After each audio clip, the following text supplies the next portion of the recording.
दोस्तों नमस्कार, स्वागत है आप सभी का केपी एग्जाम टॉपर्स में। दोस्तों आप सभी का जो है कक्षा 9-10 का पेपर कंप्लीट हो चुका है और इस वीडियो में हम लोग कक्षा 9-10 से जो जीएस के प्रश्न आए थे, कॉमन प्रश्न जो आए थे जीएस के, यानी मैथ साइंस में, हिंदी में और भी जो सब्जेक्ट रहा था उसमें एसएसटी में, तो उसके कॉमन जीएस के प्रश्नों के आंसर की देखेंगे हम लोग यहाँ पे। तो सभी लोग वीडियो को पूरा देखेंगे और लाइक शेयर कर देंगे और एक एक शेयर अपनी तरफ से। और जो भी नए बच्चे चैनल विजिट करेंगे चैनल को सब्सक्राइब जरूर कर लीजिएगा। चलिए देखते हैं प्रश्न क्या है। कि पहला क्वेश्चन यहाँ पूछा था कि मानव शरीर के यकृत एवं मांसपेशियों में संसाधित माइक्रोजोन होते हैं, किस रूप में होते हैं।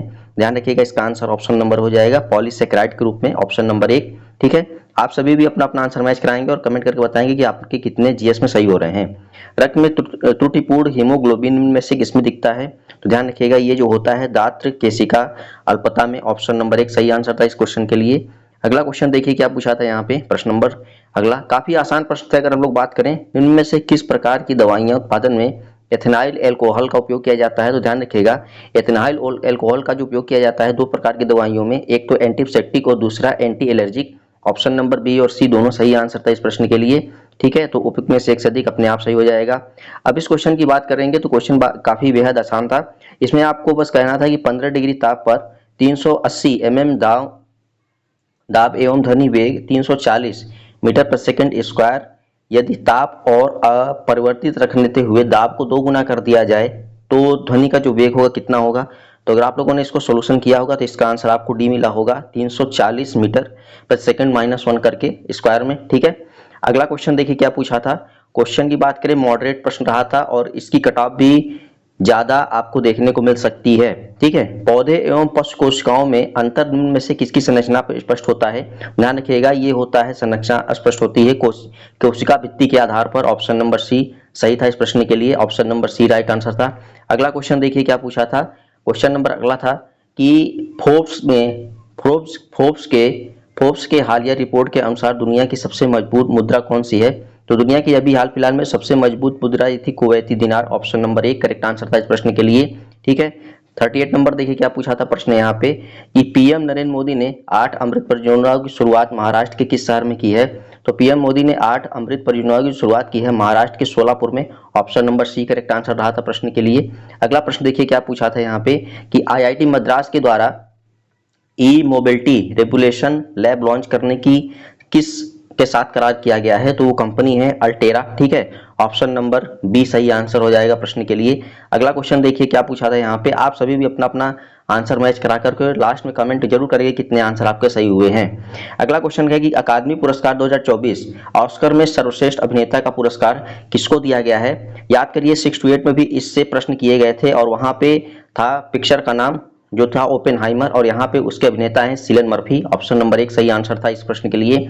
अगला क्वेश्चन देखिए क्या पूछा था यहाँ पे, प्रश्न नंबर अगला रहा था कि किसे हाल ही में 2023 के लिए आईसीसी महिला T20 cricket of the year चुना गया है। तो अभी हाल फिलहाल में ये जो पुरस्कार दिया गया है नेट साइबर ब्रंट को, जो कि इंग्लैंड की महिला क्रिकेटर हैं, ऑप्शन नंबर 1 था इस प्रश्न के लिए ठीक आंसर। नेक्स्ट क्वेश्चन देखिए क्या पूछा था कि मुंबई में संपन्न मिस वर्ल्ड 2024 का ताज किसे दिया गया है। तो हाल फिलहाल में आपको पता था कि ये जो है ताज पाने वाले हैं मिस चेक Krystyna Pyszkova, option number B सही आंसर इस क्वेश्चन के लिए, option number B. Next question देखिए कि आईपीएफ द्वारा क्लीन एनर्जी इन्वेस्टमेंट फोरम का आयोजन किस देश में किया गया है। तो इसका जो आयोजन किया गया है ऑप्शन नंबर 1 फ्रांस सिंगापुर में। ठीक है, option number 1 Singapore correct answer था इस प्रश्न के लिए, सिंगापुर।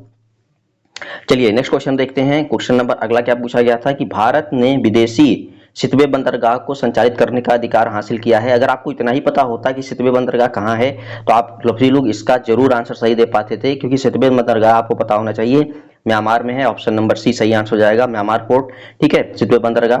अगले क्वेश्चन पे देखिए सही आंसर क्या था। अगला क्वेश्चन 45 के लिए था कि अगला क्वेश्चन देखेंगे कि गंगा डेल्टा के सदाबहार वन को क्या कहते हैं। तो आपको खूब पता है कि गंगा और ब्रह्मपुत्र का जो डेल्टा होता है इसके सदाबहार वनों को सुंदरवन डेल्टा के नाम से जानते हैं। विश्व का सबसे बड़ा डेल्टा है, त्रिभुजाकार आकार का। अगला क्वेश्चन देखेंगे क्या पूछा था कि बिहार की कौन सी नदी अपना जलमार्ग परिवर्तन करती है। तो ये तो सबसे बेहद आसान क्वेश्चन रहा था आप सभी के लिए, इसका आंसर कोसी नदी, ऑप्शन नंबर 1 करेक्ट आंसर था इस प्रश्न के लिए। नेक्स्ट क्वेश्चन देखिए क्या पूछा था कि वृक्ष की जड़ों को मृदा में पानी कैसे मिलता है। तो आपको पता है कि देखिए 2 ऊतक होते हैं, जाइलम फ्लोएम। तो जो जाइलम होता है वो जल पहुंचाता है, फ्लोएम जो होता है भोजन पहुंचाता है। लेकिन यहाँ पे पूछ रहा है कि वृक्ष की जड़ों में मृदा से पानी कैसे मिलता है, मिट्टी के थ्रू कैसे पानी मिलता है। तो ये ध्यान रखिएगा, इसका ऑप्शन हो जाता था ऑप्शन नंबर सी, केशिका जल। ठीक है, ऑप्शन नंबर सी सही आंसर था प्रश्न के लिए, केशिका जल। नेक्स्ट क्वेश्चन देखो कि विश्वतीय विश्वतीय व्यास ध्रुवीय व्यास से कितना अधिक होता है, तो इसका सही आंसर था ऑप्शन नंबर एक 43 किलोमीटर, ऑप्शन नंबर एक सही आंसर 43 किलोमीटर। और ये भी आसान क्वेश्चन आया था कि किस रेखांश पर भारतीय मानक मानक समय अपनाया जाता है, तो भारत का जो मानक समय है वो 82.5 डिग्री और पूर्व में है, ईस्ट में है। ऑप्शन नंबर एक करेक्ट आंसर था, option number B correct answer था इस क्वेश्चन के लिए। 50 देखिए क्या पूछा था कि भारत में हरित क्रांति का श्रेय, तो आपको पता है खूब अच्छे से कि भारत में जो हरित क्रांति का श्रेय है वो जाता है डॉक्टर एस स्वामीनाथन जी को। ऑप्शन नंबर एक करेक्ट आंसर था इस क्वेश्चन के लिए। अगला क्वेश्चन देखिए क्या पूछा था यहाँ पे 51 के लिए। क्वेश्चन नंबर 51 पूछा था कि भारत में सबसे ऊंची पर्वत श्रेणी कौन सी है, तो आपको पता है कि अगर यहाँ प्रश्न ये रहता है कि भारत में स्थित, तो कंचनजंगा राइट आंसर था, लेकिन यहाँ पे प्रश्न अलग किया है कि भारत की जो सबसे ऊंची पर्वत श्रेणी है, चोटी है, वो है सी आंसर हो जाएगा K2, जो कि कहाँ पे है, पीओके में है, पाकिस्तान में है। ठीक है, पाक अधिकृत कश्मीर में था। भारतीय उपमहाद्वीप में पूर्व में मूलतः एक भाग था, तो भारतीय उपमहाद्वीप जो पूर्व में एक मूलतः भाग था, गोंडवाना लाइन का भाग हुआ करता था। Option number B correct answer था प्रश्न के लिए। अगला क्वेश्चन देखिए क्या पूछा था कि बिहार में 1857 की क्रांति का नेतृत्व किसने किया था, तो आप देखिए बिहार में कुंवर सिंह के द्वारा, 80 साल के बुढ़े थे, 1858 में इनकी मृत्यु हो गई थी। ये कुंवर सिंह जो थे इन्होंने 1857 में बिहार में क्रांति का नेतृत्व किया था। इसके बाद देखिएगा कि राष्ट्रवाद की आध्यात्मिकता दिशा किस द्वारा लोकप्रिय बनाया जाता है, तो आध्यात्मिकता जो दिशा है राष्ट्रवाद की, ये कौन से नेता के द्वारा, तो इसके लिए आपको खूब पता होना चाहिए कि ऑप्शन नंबर सी सही था, स्वामी विवेकानंद जी। ठीक है, अगला क्वेश्चन देखिए 55 नंबर का कि भारत के स्वतंत्रता आंदोलन के दौरान गहन राष्ट्रवादी विचारधारा को किस समाचार पत्र के द्वारा प्रकाशित किया गया था, तो आपको वर्नाकुलर प्रेस एक्ट याद करना जरूरी था इस प्रश्न के लिए, और इसका सही आंसर था अमृत बाजार पत्रिका और दूसरा था स्टेटमेंट। ऑप्शन नंबर एक और सी इसमें सही आंसर था, इसलिए आपका डी आंसर सही हो जाना था, एक और डी, एक से अधिक सही आंसर प्रश्न के लिए माना जाएगा। अगला क्वेश्चन क्या था कि 1918 में अहमदाबाद मिल मजदूरों के मध्य विवाद ने किससे हस्तक्षेप किया था, तो आपको पता है कि खूब था 1918 की बात किया था, अहमदाबाद मिल मजदूर आंदोलन, और ये महात्मा गांधी से संबंध था। ठीक है, ऑप्शन नंबर एक सही आंसर था क्वेश्चन के लिए। नेक्स्ट क्वेश्चन देखिए क्या पूछा था। इस जो वीडियो है इसमें हम लोग केवल साइंस के और हिस्ट्री के और ज्योग्राफी के प्रश्न को देख रहे हैं। ठीक है, अगला क्वेश्चन देखिए कि बिहार के किस वामपंथी नेता ने बिहार प्रांतीय किसान सभा को लोकप्रिय बनाया था। देखिए बिहार प्रांतीय किसान सभा की बात कर रहा है, तो वैसे तो अगर देखो बिहार के लिए किसान सभा के लिए, बिहार के लिए किसान नेता की बात करें तो सहजानंद सरस्वती और विद्यानंद सरस्वती का नाम सामने आता है, लेकिन यहाँ वामपंथी नेता की बात कर रहा था तो दो लोग का नाम था, एक कार्यानंद सरस्वती और पीसी जोशी।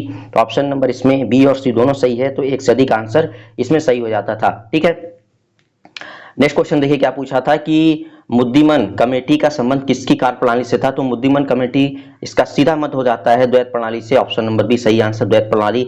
नेक्स्ट क्वेश्चन देखिए, अगला क्वेश्चन क्या रहे था, कुछ लोग सोच रहे थे कि जो क्वेश्चन नंबर 58 है ये पॉलिटी का नहीं हिस्ट्री का ही प्रश्न था ये।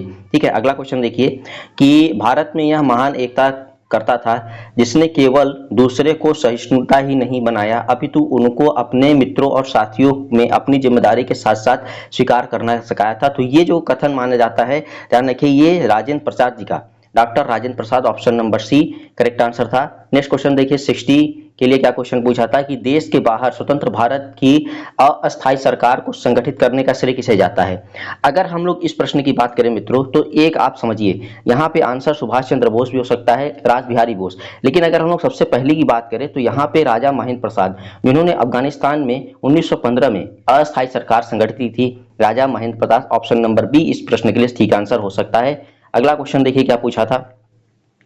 नेक्स्ट क्वेश्चन हम लोग देखेंगे, अगला क्वेश्चन क्या रहेगा। अगला क्वेश्चन आपका हम लोग देखते हैं कि हिस्ट्री और ज्योग्राफी के अलावा और कौन से प्रश्न आए थे। हाँ, ये देखिए 69 नंबर के लिए साइंस का क्वेश्चन था, बड़ा अच्छा क्वेश्चन था ये भी।